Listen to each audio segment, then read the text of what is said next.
वाले स्टूडेंट्स और TV portal और मोबाइल ऐप के जरिए भी पढ़ाई कर सकेंगे। ये संभव होगा जेके ई पाठशाला चैनल और योजना से, जिसका शुभारंभ आज मुख्यमंत्री उमर अब्दुल्ला ने किया। जेके पाठशाला एनसीईआरटी और शिक्षा मंत्रालय की संयुक्त ये पहल है, जिसके तहत जेके ई पाठशाला नाम से एक चैनल की शुरुआत की गई, जो डीटीएच चैनल नंबर 53 पर टेलीकास्ट होगा, जिसके जरिए छात्र घर बैठे पढ़ाई कर सकेंगे। इसके अलावा ई पाठशाला वेबसाइट और ऐप पर भी स्टूडेंट्स एनसीईआरटी के ई टेक्स्ट बुक, वीडियो, ऑडियो सामग्री देख और पढ़ सकते हैं। जेके पाठशाला से स्कूली शिक्षा में डिजिटल क्रांति लाने का लक्ष्य है।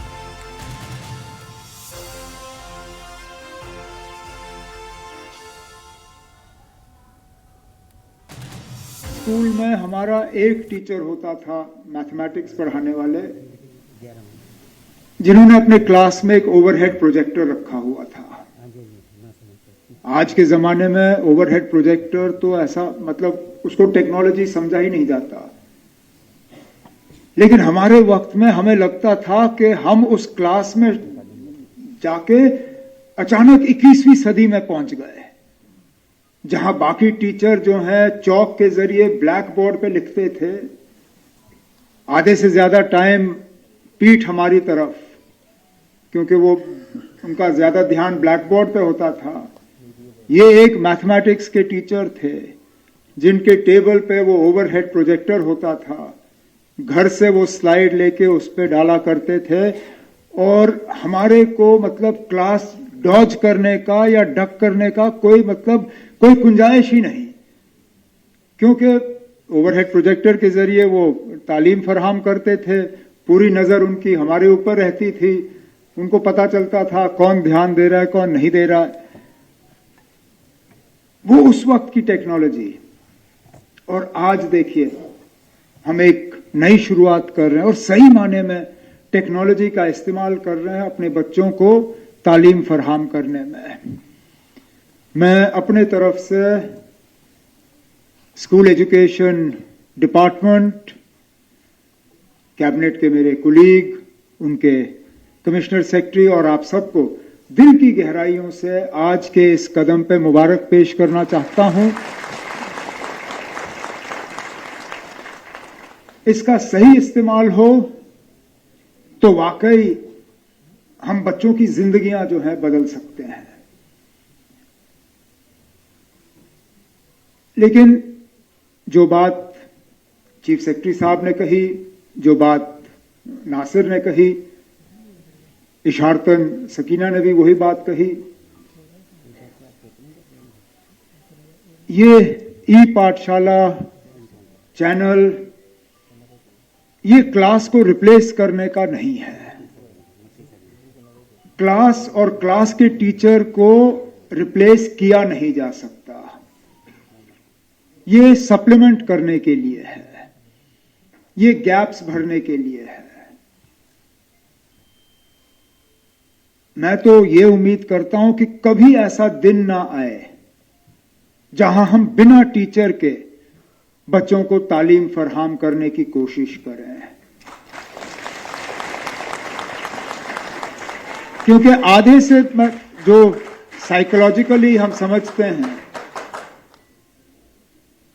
टीचर का स्टूडेंट के साथ पर्सनल टच जो रहता है, जो रैपो रहता है, वो आप किसी डिवाइस, किसी स्क्रीन, किसी टेक्नोलॉजी के जरिए उसका आप मुतबादल जो है वो तैयार नहीं कर सकते हो। और अच्छे टीचर ऐसे होते हैं जो कि खराब से खराब बच्चों को जो है ऊंचाई के वो पहाड़ जो है वो पार करवा देते हैं। बचपन में मुझे साइंस का जरा सा भी शौक नहीं होता था, और मेरे माँ बाप बहुत उस वक्त घबराए हुए थे कि 10वीं में मैं शायद फिजिक्स केमिस्ट्री में मेरा कंपार्टमेंट होगा, मैं पास करूंगा नहीं। श्रीनगर में उस वक्त मेरे उम्र के जो लोग हैं उनको याद होगा, एक बहुत मशहूर टीचर होते थे सतलाल राजदान। हाँ, राजदान साहब, हाँ, उन्होंने मेरे वालिद साहब को भी सिखाया था। उनके बारे में कहा जाता था कि अगर वो डेस्क को भी पढ़ाएंगे तो वो डेस्क भी जो है इम्तिहान पास कर पाएगा। मुझे यकीन माने, मुझे उस चीज पे जरा सा भी भरोसा नहीं था। मुझे लगा ये हवा में बात कर रहे हैं, होगा कुछ नहीं। लेकिन इतने सख्त मिजाज के आदमी थे वो। मेरे फादर चीफ मिनिस्टर थे। इशारे पे जो है ट्यूटर मेरे घर पहुंच जाते थे मुझे ट्यूशन देने के लिए। एक सतलाल राजदान साहब थे जिन्होंने कहा मैं इनको ट्यूशन दे दूंगा, लेकिन इनको मेरे पास आना पड़ेगा, मैं इनके पास नहीं जाऊंगा। तो शाम को ठंड में साइकिल पर बैठ के मैं जवाहर नगर उनके क्वार्टर पहुंच जाता था और मैं ट्यूशन हासिल करता था। जितना वो मुझे पढ़ा सके पढ़ाया। जिंदगी में मैंने साइंस में उतने नंबर नहीं लिए थे जितने सतलाल राजदान साहब ने मुझे दिलवाए। कहने का मतलब मेरा ये है कि टेक्नोलॉजी का हम इस्तेमाल करेंगे गैप्स को भरने के लिए, लेकिन अच्छे टीचर का कोई टेक्नोलॉजी जो है उसका मुकाबला नहीं कर सकती। तो हम टेक्नोलॉजी का भी इस्तेमाल करेंगे। हमें टीचर अपने जो हैं उन्हें भी मदद करनी होगी ताकि वो भी अपने स्किल्स अपग्रेड कर सकें। अच्छे टीचरों की हमें परवरिश करनी चाहिए, उन्हें इनकरेज करना चाहिए। और जैसे बार बार आज कहा गया है, चैनल अपनी जगह ठीक है। अगर चैनल का कंटेंट जो है वो सही ना हो या उसको टाइम पे हम अपडेट ना करें तो उसका जो फायदा हमें मिलना चाहिए वो नहीं मिलेगा।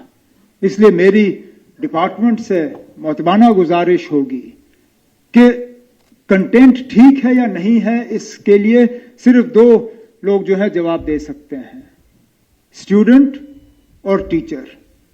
मेहरबानी करके इनसे फीडबैक जो है बार बार लेते रहिए कि क्या वाकई ये कंटेंट जो है, ये चैनल जो है ये ठीक चल रहे हैं, क्या बच्चों का इनका फायदा हो रहा है और क्या हम शेड्यूल के मुताबिक ये कर रहे हैं।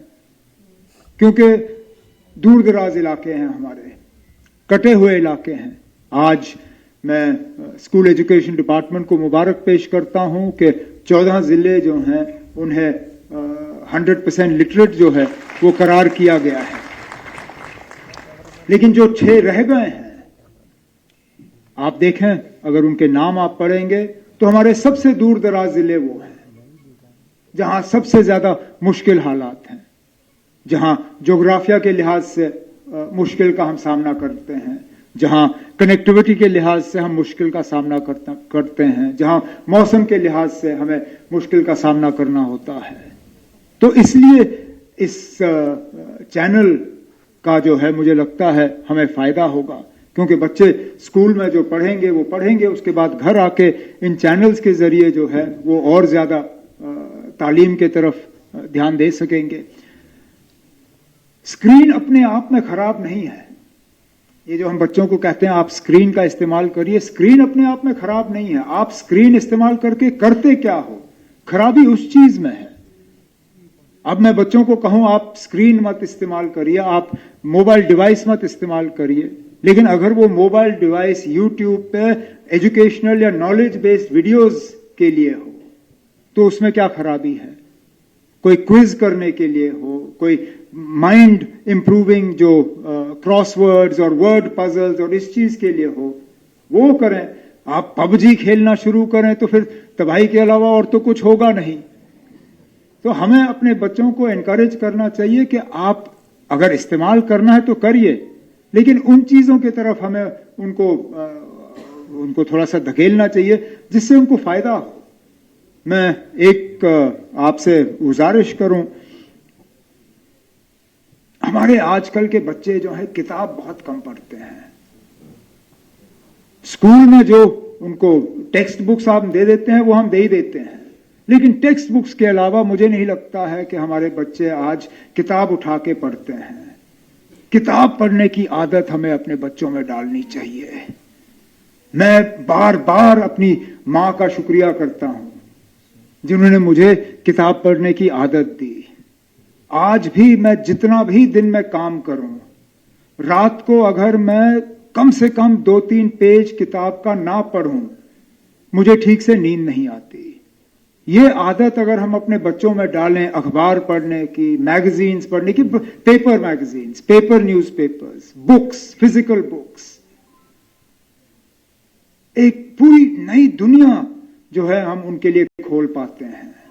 तो ये चंद कुछ बातें कह के मैं इस उम्मीद के साथ कि ये चैनल जो है ये हमारे लिए एक शुरुआत होगी। बाइज़ैक एन ने ये एक खाका हमारे लिए खेंचा है, लेकिन सही चीफ सेक्रेटरी साहब ने कहा और मुझे शर्मा साहब भी कह रहे थे कि इरादा यही है कि हर क्लास का एक अपना चैनल हो, क्योंकि जाहिर सी बात है जो 12वीं क्लास के बच्चों को आप पढ़ाओगे वो 8वीं जमात के बच्चों को समझ ही नहीं आएगा। तो एक चैनल पे आप 1 से लेके 12वीं क्लास तक का मटेरियल जब कंप्रेस करोगे तो हर एक क्लास को कम वक्त मिलेगा। तो आहिस्ता आहिस्ता हमें अपने ये चैनल्स बढ़ाने होंगे और एक दिन ऐसा आए जल्दी जहां हर एक क्लास के लिए एक एक चैनल हो, रेलेवेंट कंटेंट जो है वो हम बनाते रहें। लेकिन मैं फिर अपनी बात इसी पे खत्म करूंगा कि किसी को भी इस शक में नहीं रहना चाहिए कि ये ई पाठशाला, ई स्कूल्स, ई क्लासरूम्स जो हैं हम कायम कर रहे हैं क्योंकि अब हमें टीचरों की जरूरत नहीं पड़ेगी। ये चैनल हो ना हो, कनेक्टिविटी रहे ना रहे, फिजिकल टीचर्स जो है उनको कभी रिप्लेस नहीं किया जा सकेगा और ना हमें कभी भी इनको रिप्लेस करने का इरादा है। इस उम्मीद के साथ कि आप भी जम्मू कश्मीर और हमारे बच्चों के मुस्तकबिल को बेहतर करने में जो आप एक नुमाया रोल अदा कर रहे हैं उसको आप और मेहनत और लगन से करेंगे। मैं स्कूल एजुकेशन डिपार्टमेंट को आज के मौके पे मुबारक पेश करते हुए आपसे इजाजत चाहता हूं। बहुत बहुत शुक्रिया। Thank you so much, sir, for your valuable insight.